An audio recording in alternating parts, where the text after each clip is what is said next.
Yo, what's up mga master? Good day sa inyong lahat. Another day, another session. Ang client pala natin ngayon ay nanggaling po sa Taipei. Next week pa dapat talaga ang schedule namin ni Madam.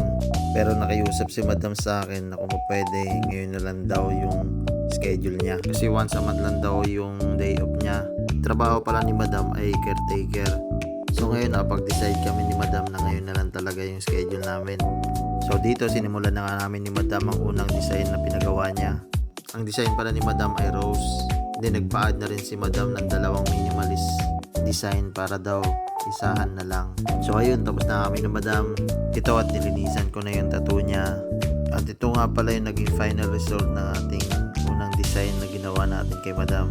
At sa mga gustong magpa-tattoo, PM nyo lang po sa TikTok account ko, Jericho Ink Tattoo, o sa FB page ko, Master Jericho. Pwede na rin po dun sa FB account ko, Jericho Esquadra.